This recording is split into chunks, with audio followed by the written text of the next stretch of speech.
Hello, everybody. Hope you're all having a wonderful day so far.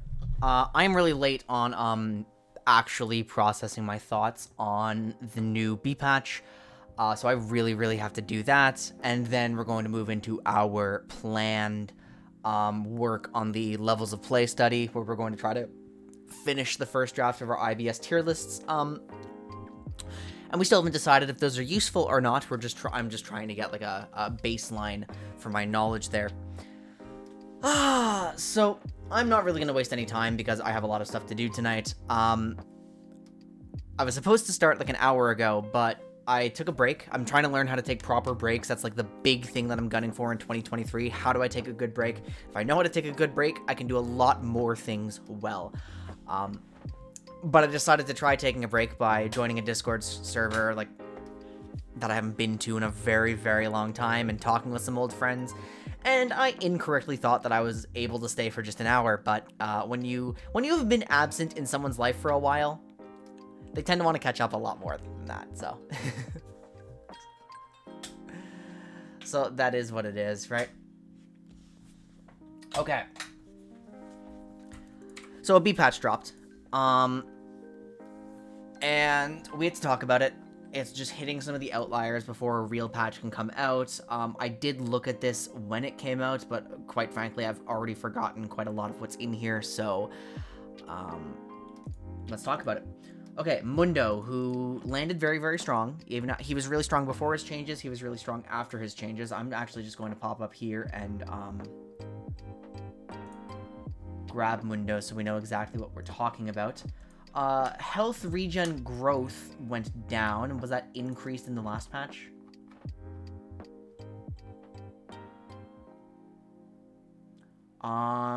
No, his health regen growth did not go up, but they hit his passive regen before, and then they decided this is still too much. Passive health loss is now 3% of current to 4% of current.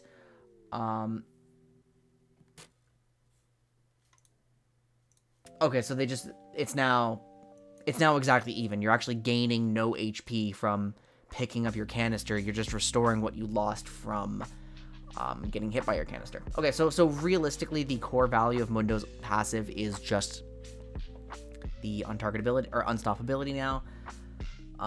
Passive additional max health regen also hit at high levels, and the break-even point is still 11, I would assume. 11 is 115. 11 is 115. Yeah, so they just hit the high end because it's non-linear scaling. Plus 2%. Yeah, they hit it by 0.5% at high ranks. Okay. Q health cost now scales with ranks. E health cost now scales with ranks. R cooldown up. Okay, so they're trying to make Mundo a little more killable. They're just trying to tap his vulnerability. What level of play would this matter? The hard part is it's hard to get, like, statistics for a B patch, because usually everybody is... Well, okay, that's not even close to the right start of that sentence. It's hard to get statistics for a B patch because any stat aggregate site doesn't actually differentiate between A and B, right? This is just a hotfix. This is 1223. So what I would imagine is happening is when this occurred 4 days ago. That's just the list from the other day. The silver mid tier list. Dr. Mundo. I would imagine what happens, like...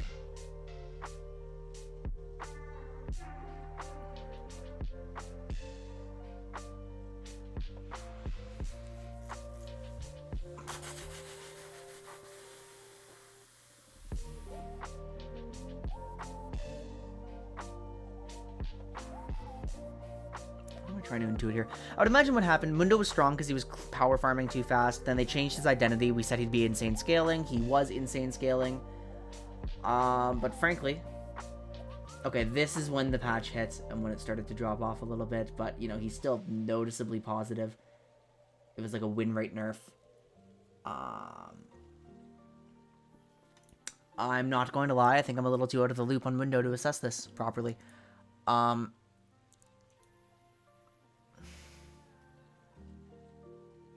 So for me and my purposes, this doesn't change anything in my head because I guess I just didn't I wasn't in a position to assess the pre-patch mundo. So I'm going to move forward with my assumption that it's like, I was hearing rumblings he's just broken. I'm just going to assume after this, after they're trying to make him a little more vulnerable, he's still strong, he still scales well, but he's absolutely not broken at high levels of play, and you can probably actually do a lot with him at lower levels of play. Like, probably gold, plat is where I would guess is the sweet spot for him. Unless he didn't lose as much early power as I thought, which would explain a high silver win rate. Oh, wait a minute. No, that's plat. That's plat, right? No, that's plat. That's silver. That's iron. I'm still getting into the swing of trying to assess for multiple levels of play to actually provide a different perspective. I'm still learning how to do that exactly. Okay, Hecarim, who has been strong. Very strong. Hecarim is losing Q bonus damage per stack.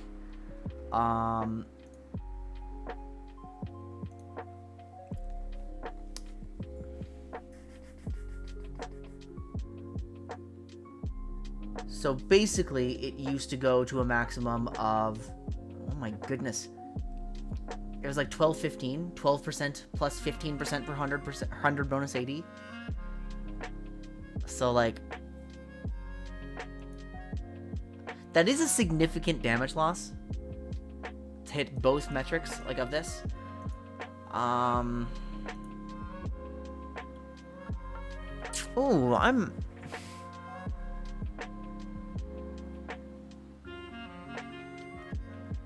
my understanding of Hecarim before this is that he was immensely strong, and he would prefer for a team to be built around him. When were his last set of changes? Because they've nerfed him a few times, right? They did this, they reduced this. I said Hecarim was still very good. This is about when people stopped playing Hecarim. But I said, no, Hecarim is still quite amazing. Like, maybe you just have to build your team a little more around him with his Enchanter synergies. And clearly, some win rate agreed with him being just way too strong, right? Clearly that did happen. And now I'm just trying to figure out if anything changes. Because, like, the only thing that would change... Okay, this is a to-do, right? We have to determine if Hecarim's damage feels underwhelming. I would be a little surprised if it felt underwhelming, because at the end of the day, the cooldown is still absurd. He still is outputting a lot of DPS. This might be one of those changes that just goes from overwhelming damage to really solid damage if you build your team around it.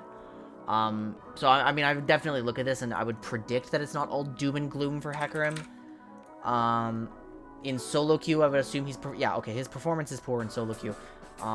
Noticeably after the hotfix, it dropped off. But then that does kind of align with what we were saying, right? People are still building Sunderer in massive quantities. People are still trying a Jack Show build that I actually wasn't aware of. Which one? It's... Okay, he was abusing Rav Hydra. That's what was happening. So, okay, so Hecarim's win rate was insane because he started abusing Rav Hydra damage items without his core synergies. He's not a champion that should be, like, hard bound to synergies, but he's moderately flexible. He's... Yeah, probably soft synergy. I would imagine his win rate is low because he's, like... Yeah, it's the low durb... okay, hang on. Let me figure out a way to phrase this. Because, like, the conclusion I'm drawing is, like, I think it makes perfect sense that Hecarim's struggling in solo queue, but now I'm also trying to argue that he's not a synergy-reliant champion inherently, and that kind of argues against my own point. I think that sounds wrong.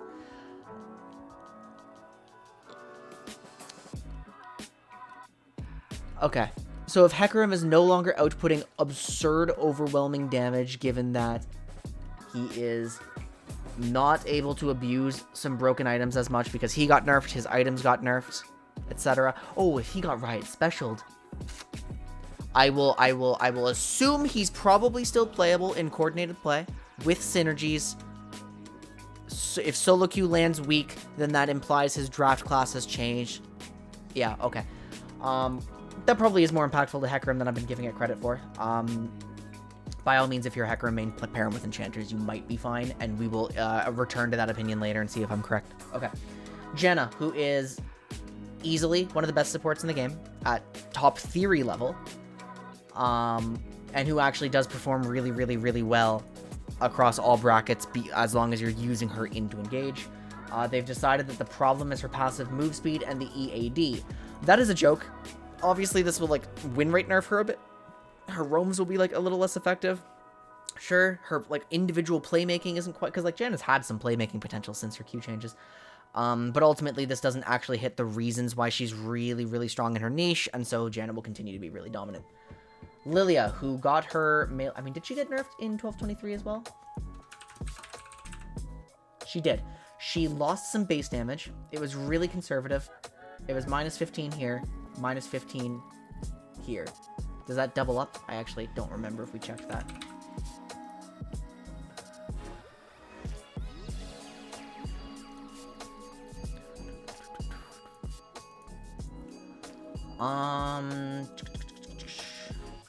Take the same amount. Okay, yeah, so they basically hit minus 30 on the outer rim. Her passive percent health damage is going down, presumably because there's a lot of players and a lot of elos like overbuilding health right now, especially with Heartsteel.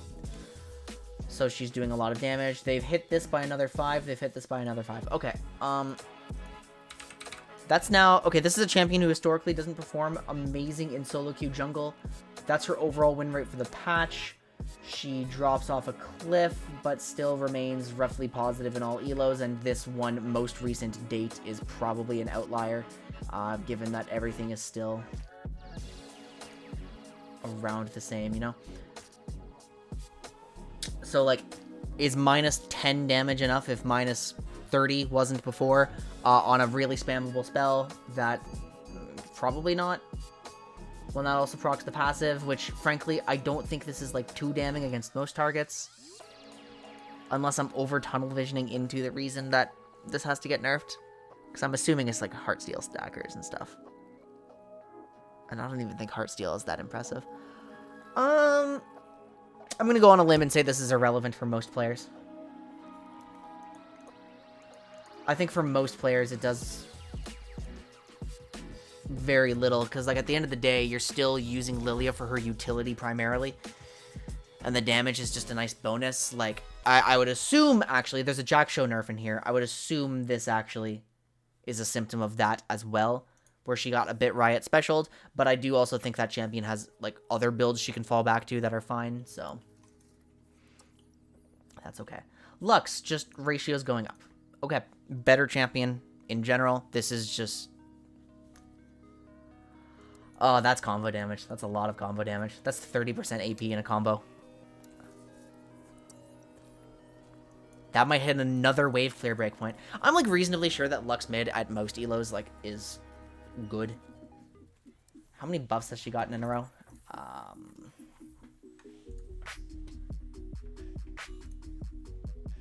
Like, she keeps getting these buffs where I'm like, wow, wait a minute, that's actually affecting mid lane wave clear. Again. Shield buff. Because what was the last one? It was like a... Oh, they did that a long time ago. They did that a really long time ago. This was the first time they did it. That was patch 1121. Oh, that was a year ago. Oh.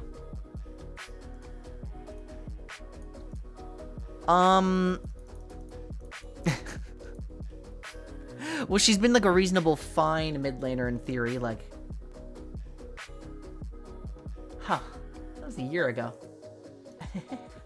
Alright, I'm really sorry that this one is so scattered, guys. But either way, this makes her a better... Like, this just makes her stronger in every position. She's doing more damage as long as she's able to achieve AP. I've been doing a bit of a study on, like... Mandate. Oh, I wonder if this is like Caitlyn Principle too, where when Caitlyn got all her AD ratios increased, she was able to buy less AD. Right? The rapid fire cannon became a lot more appealing after 3 rounds of buffs. Higher ratios meant less requirement for AD, which meant you can buy like a different, like a cheaper second item reach your actual spikes sooner without feeling as bad about it. Like, the trough didn't feel nearly as bad. I wonder if this is similar, where it's like, I think I did a study earlier today, trying to remind myself why I used to think Mandate was good. And I reminded myself, Mandate is good. So I think this probably allows her to buy, like, really accelerated Megis in the games where she's picked correctly. Huh. Okay, anyway, the big thing to keep an eye on is the mid lane wave clear. We don't have to talk about support very long. Neela, what did they do to you? Because Neela's been, like, low-key creeping up. People have figured out how to use her. Okay, Q physical damage. Hi, Jackie. How are you doing? Q physical damage is down by 10% at late ranks. So it's... okay. Completely fine, except now the Q damage increase based on critical chances up to 120%. Now, hang on. That's with 100% crit? What's the maximum ratio now? Actually, the wiki will probably just do the math for me, right? What's the maximum increase? Because it used to be a 260% ratio. Now it's effectively... well, they'll show me here. 264. Virtually unchanged as long as you're building crits. Ah, I see the theme of this change. R damage during, the ratio down here, but the R healing is now higher. Lower early... This is a stop building Ravenous Hydra change. That's all it is. Okay, so, I mean, Neela's in her good spot's not going to feel any worse at all. The healing's even going up. You can argue that Neela might even be better. Like, marginally. I think there's probably very little change, though. It's like, when she gets to hyper late game, she's healing more. And there might be, like, a side... It's going to be so marginal that most players won't care. You just can't be building Rav Hydra anymore. They're, like, really pushing her towards crit. Jackie, that's awesome! I'm really glad to hear that.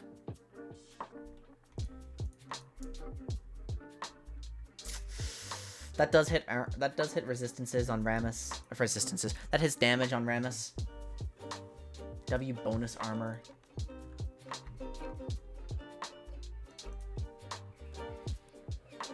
Fuck, I'm bad at assessing these numbers changes lately. I need to play more. I need to play so much more.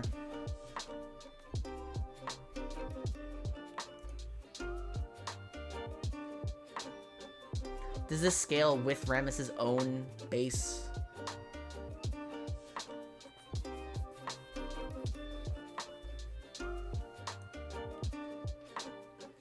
Probably also Riot special, where it's just like, stop abusing Jack Show and terrorizing our lower ranked games. I need to check Rammus's clear, actually. I wonder if it's fast. I wonder if it's much better than it used to be, now that he has access to some... it's probably not much, and health is still a factor. Okay. Udyr, what are they doing to him? Cheaper spells in general. Cool. Q damage is being nerfed by a lot. Okay. Q bonus physical damage on hit is being nerfed by a lot, but scales more with bonus AD, so the base is worse. Q awakened physical damage is lower. Okay, so they want Udyr to stop nuking you, and then the R base damage per tick is going up, so it's a clean plus 10. They want Udyr to continue to be viable, because, and I think, like, Udyr is a cool champion. Udyr's last round of... Let me pull up what I said about Udyr's last round of nerfs. Where did I have this? Udyr's last round of nerfs were in... It was on patch 1219. What I said on that one was... Top lane exclusive buffs. Oh, those are the top lane buffs. 1218. Durability meaningfully reduced because Udyr loses between 200 and 250 EHP against physicals around level 11 to 13. The Boar Stance healing was not as strong. The raw shielding, which is the best part, was better. Boar Stance lifesteal increased to incentivized 8D builds. The Bear Stance was turbo buffed because, yep. Phoenix Stance loses 40 base damage over entire duration, which I called negligible, and plus 20% AP over duration, which I said can be meaningful. So the expectation is that the jungle Udyr builds were weaker because durability changes were extremely impactful. So that was during Season 12. Season 13 Udyr has better access to durability now, actually. So that should offset some of those.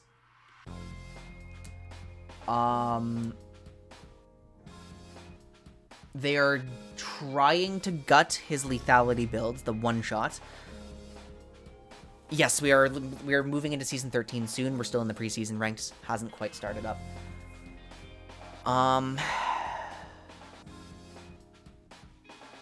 I would wager then, now that the hype around Prowler's Udyr has died down, that access to Demonic Embrace Jack-Show probably restores some power after that, like, 12-19 change.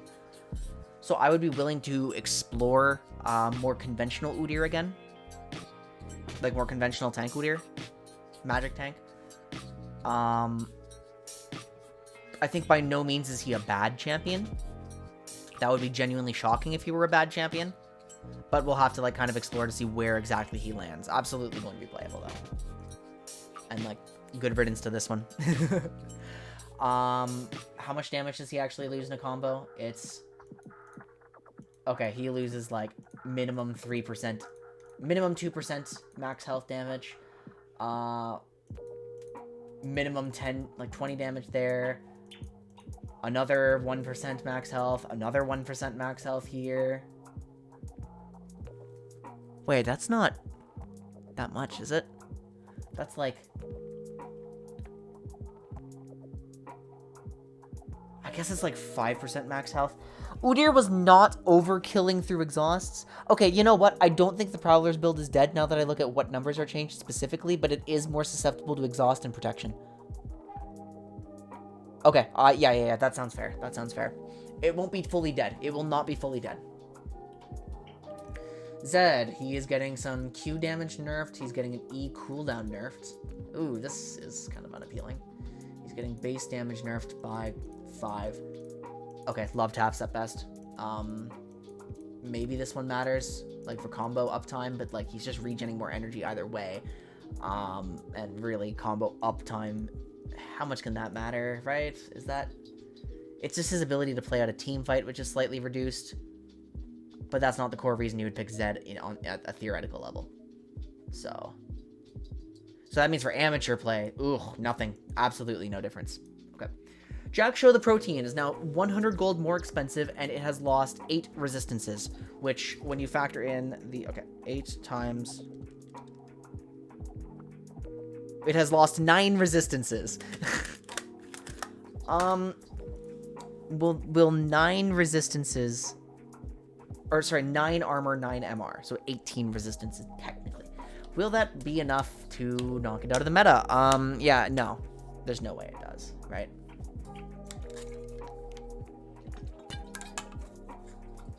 It's like slightly less of a one-stop shop for every resistance you need, I guess.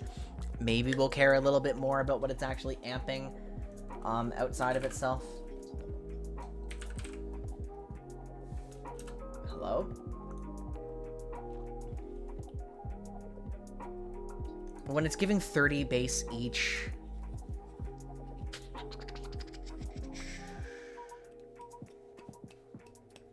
No, this can't matter too much, right? Okay, so any of the Jack-Show users didn't get, like, Giga Riot specialed, but they're going to be less, like, blatantly unkillable. Speaking of less blatantly unkillable, I'll just take a peek at this one very briefly. That is unfortunate. That is, like, minus 50 shielding. We will have to reassess green versus red again, but, like, it's probably still green if we're being honest. We're still getting a free up to 280 health in every fight. It's still probably green. I don't see that changing. LDR is now, like, even better. So you're getting, like, 5% per 500 health difference. Just flat. Nice. Cool. So if there's, like, only a 1,000 health difference, 10% more damage. Yeah. I mean, what's there more to say about that? This item's really good. Okay. Is this enough to finally do something about Rav Hydra? Let's talk about the 3 properties of Rav Hydra before we talk about this. Rav Hydra had best in slot Omnivamp. It had shotgun and cleaves, and it had the most AD you could purchase on one item. The AD is not gone. The Omnivamp has been hit a little bit. Now the shotgun and cleave has been hit a little bit. Let's compare this to old Ravenous, like before the changes. Before the changes, it was based on distance. So that would be like the 100 unit away value. Or it's like closer to the 100. So you'd have to be like 125 away to be hit by 40%. I mean, like, it's still good. It's still a good cleave. It's still a much better cleave than it was before. It's still, yeah, okay, so this item's still incredible. It's probably going to be low impact. This does nothing. It's one of the lowest statted items in the game. Won't change anything. This is the same changes. And then these are jungle income changes. We're just less gold on absolutely everything.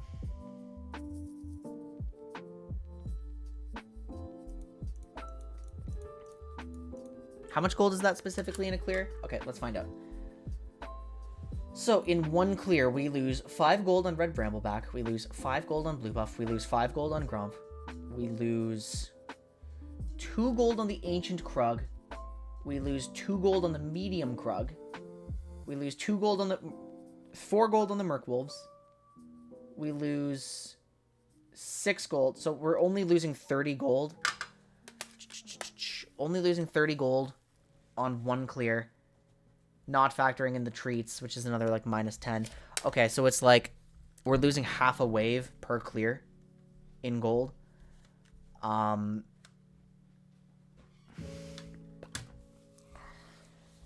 Now, when items get changed and you have to buy them a wave later, that does have significant tempo like value.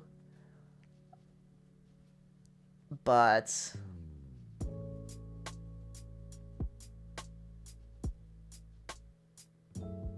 does that actually change what is viable at all?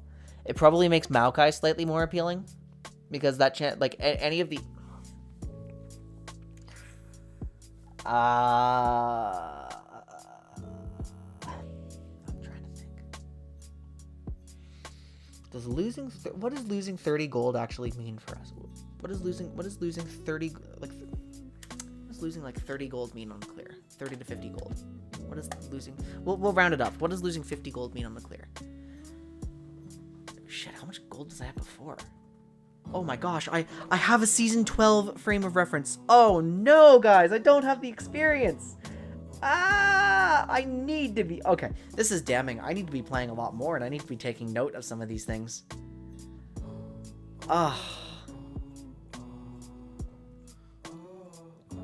Because I'm trying to come up with an idea of, like, how much gold I would have at the end of my first clear, and I just realized, oh my god, I don't know anymore. It's different. It's changed. I don't know how much gold I have at the end of my first clear. Okay, so we will have to get that information, and if this makes it suddenly impossible to buy, like, a serrated dirk, or an iron spike whip, or something along those lines without playing out a longer early game, that is a significant tempo hit for champions that use those items. Right? That changes basically nothing. Losing a potion. We would never buy those potions in the first place when we have the regen that we get from playing jungle. So the only thing that would actually make a tangible difference would be those item break points. And unfortunately, I just don't know what it was before. So I'll write that in my notes. Guys, that's the question I'll pose to you. Just find out if that actually sabotages some item break points. If it does sabotage some item break points, that does change the jungle meta. If it doesn't, this will make no difference because, like, it's such a negligible amount of gold that is changing. Like, half a wave makes a difference sometimes. It adds up so much. It's like 50, 100, 150, 200 on subsequent clears. Like, eventually you will feel it. Eventually in a pure power farm game, you will feel it. And eventually you'll be short like boots. You'll be short like a dark seal. I'm thinking too small. Eventually things will just go back to how they were. No, you know what? This is most likely trying to just tune things back to how they were in Season 12 for gold income. Because jungle income was just abnormally high. So if that's what it's doing, then we're not going to suffer. We're not going to say, okay. So I apologize for how, like, all over the place that one was. We talked about, like, kind of what I thought would happen. The Mundo changes, I didn't have enough experience to process. And I think his identity doesn't really change. Hecarim actually does look noticeably weaker if he's not in a comp that is optimizing for him.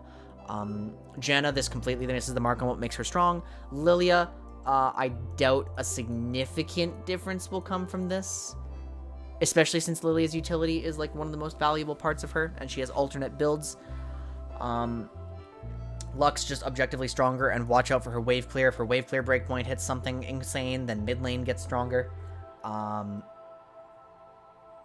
Neela, even more pushed into crit, otherwise virtually no power difference. Rammus, very small. Udyr, Prowler's build's still viable, and we should investigate the tank stuff. Again, Zed, very low impact. Jackshow, impactful, but not that insanely impactful. This is the big one, right? This is the one that matters. LDR is better. Moss Stomper still default. Ravenous Hydra still excellent. This still terrible. And yeah, okay. So that's kind of what it is. I apologize for kind of giving some of you guys some homework. I've been struggling to keep up with my own league practice this week, and so I've now realized how much that is affecting my ability to read the meta, which is unfortunate. So I will get that practice in, and I will be in better shape for the next patch.